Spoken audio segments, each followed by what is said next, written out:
Carvana.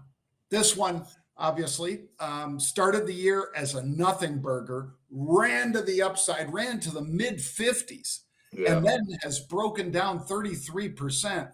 And I got to think, Mark, that this is yet another victim of those higher interest rates, that they're just not able to move the same amounts of inventory when, they have to charge significantly higher prices to the consumer, and that they have to bear those higher interest rates for the inventory that they accumulate.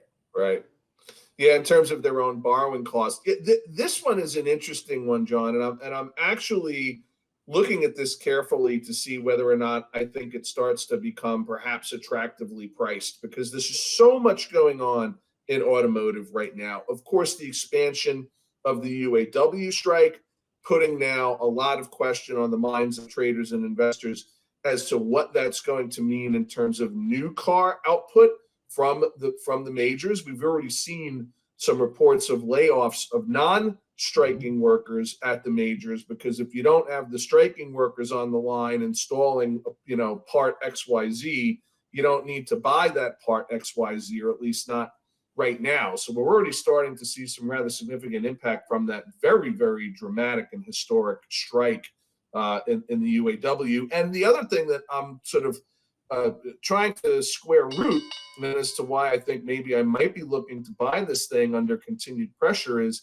that continued high interest rates puts more pressure on the new car end of the market than it does on the used car end of the market. I think that's part of why we've seen Manheim, that index, that important used car price index that we watch so carefully, perform the way it did.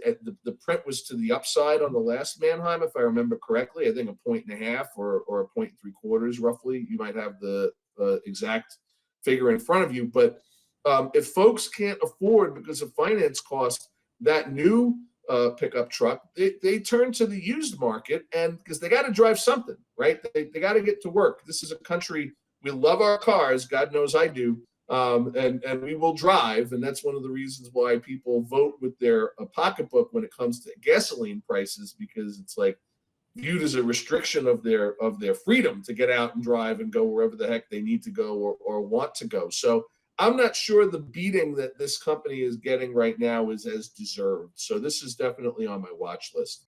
Want more from Market Rebellion?